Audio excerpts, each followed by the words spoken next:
ಪದ್ಮವಿಭೂಷಣ ಭಾರತ ರತ್ನ ಯಾವುದೇ ಪ್ರಶಸ್ತಿಯನ್ನ ಕೊಡಲಿಲ್ಲ ಕಾಂಗ್ರೆಸ್ ಪಾರ್ಟಿ. ಅಟಲ್ ಬಿಹಾರಿ ವಾಜಪೇಯಿ ಯಾವಾಗ ಸಮ್ಮಿಶ್ರ ಸರ್ಕಾರ ಇದ್ದ ಸಂದರ್ಭದಲ್ಲಿ ವಿ.ಪಿ. ಸಿಂಗ್ ಅವರಿಗೆ ಮನವಿ ಮಾಡ್ತಾರೆ. ಅದರ ನಂತರ ಅವರಿಗೆ ಡಾಕ್ಟರ್ ಬಿ.ಆರ್. ಅಂಬೇಡ್ಕರ್ ಅವರಿಗೆ ಭಾರತ ರತ್ನ ಪ್ರಶಸ್ತಿ ಕೊಡ್ತು. ಭಾಜಪ ಸರ್ಕಾರ ಅಂಬೇಡ್ಕರ್ ಅವರ ಕುರಿತಾದ ಪಂಚಧಾಮಗಳನ್ನು ಅಭಿವೃದ್ಧಿಪಡಿಸಿದ್ದು ಭಾರತೀಯ ಜನತಾ ಪಾರ್ಟಿ. ತಮ್ಮ ವಿರುದ್ಧ ಈಗ ಬಂದಿರುವಂತಹ ಆರೋಪ ಸರ್, ತಾವು ಒಂದು ಅವಾಚ್ಯವಾದ ಶಬ್ದವನ್ನು ಬಳಸಿದ್ದೀರಿ ಅನ್ನುವಂತ ಆರೋಪ ಪರಿಶೀಲನೆ ಆಗ್ತಾ ಇದೆ. ಅವ್ರದ್ದು ತಪ್ಪು ಆರೋಪ, ವಿಡಿಯೋ ಪರಿಶೀಲನೆ ಆಗ್ಲಿ, ಆಮೇಲೆ ನಾ ಮಾತಾಡ್ತೀನಿ. ತಮಗೇನಂತ ಅಂದ್ರು ಅಂತ ತಾವೇನಾದ್ರು ಪ್ರವೋಕ್ ಆದ್ರ? ಇಲ್ಲ, ನಾನೀಗೇನು ಮಾತಾಡಕ್ ಹೋಗೋದಿಲ್ಲ.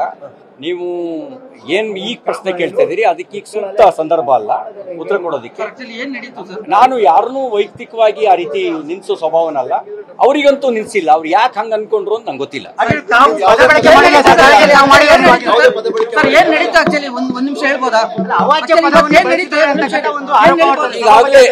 ಈಗಾಗಲೇ ಏನ್ ನಡೀತು ಅನ್ನೋದನ್ನ ಎಕ್ಸ್ಪ್ಲೈನ್ ಮಾಡಿದ್ದೀನಿ.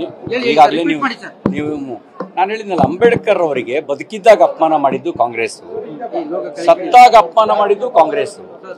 ಈಗ ಅಂಬೇಡ್ಕರ್ ಅವರ ಹೆಸರನ್ನ ಇಟ್ಕೊಂಡು ಸುಳ್ಳು ಆರೋಪ ಮಾಡುವ ಕೆಲಸವನ್ನ ಮಾಡ್ತಾ ಇದೆ. ಸತ್ತಾಗ ಅಪಮಾನ ಮಾಡಿದ್ದು ಯಾರು? ಕಾಂಗ್ರೆಸ್ಸೇ. ಹಂಗೆ ಅಂಬೇಡ್ಕರ್ ಅವರನ್ನ ಸ್ಮಾರಕವನ್ನ ಡೆವಲಪ್ ಮಾಡಕ್ಕೆ ಏನಾದ್ರು ಕಾಂಗ್ರೆಸ್ ಸಹಾಯ ಮಾಡಲಿಲ್ಲ.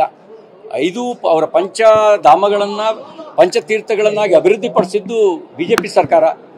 ನವೆಂಬರ್ 26 ಲಾಡೆ ಅಂತ ಕರಿತಾ ಇದ್ರು.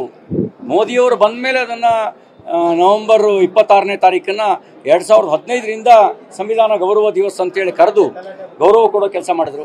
ಹೀಗೆ ಕಾಂಗ್ರೆಸ್ ಹೇಗೆ ಬದುಕಿದ್ದಾಗ ಅಪಮಾನ ಮಾಡಿ ಸೋಲ್ಸಿ ಸತ್ತಾಗ್ಲೂ ಅಪಮಾನ ಮಾಡಿದೆ ಅನ್ನೋದನ್ನ ಬಿಡಿಸಿಟ್ಟಿದ್ದೇನೆ. ಈಗ ತಾವು ಈ ವಿಚಾರದಲ್ಲಿ ಕ್ಲಾರಿಟಿ ಇದೆ ಸರ್, ತಮ್ಮಿಂದ ಏನು ಮಿಸ್ಟೇಕ್ ಆಗಿಲ್ಲ. ನಾನು ಅವರಿಗಂತೂ ಏನು ಹೇಳಿಲ್ಲ. ರಾಹುಲ್ ಗಾಂಧಿ ಅವರ ಪದವನ್ನು ಬಳಸಿದ್ದಕ್ಕೆ ಕೆರಳಿದ್ರ ಅಂತ ಕಾಂಗ್ರೆಸ್ನವರು. ನನಗೆ ಯಾವತ್ತು ಕೆರಳಿದ್ರೋ ಏನೋ ನಂಗೆ ಗೊತ್ತಿಲ್ಲ. ನಾವೇನಂದ್ರೆ ಊಹೆಯ ಪ್ರಶ್ನೆಗಳಿಗೆ ನಾವು ಉತ್ತರಿಸಕ್ ಹೋಗಲ್ಲ. ಆ ರೀತಿ ಯಾವುದೇ ರೀತಿ ವ್ಯಕ್ತಿಗತವಾಗಿ ಅವ್ರ ಮೇಲೆ ಯಾವುದೇ ಅವ್ರು ಹೇಳೋ ರೀತಿಯ ಆರೋಪವನ್ನು ನಾ ಮಾಡಿಲ್ಲ.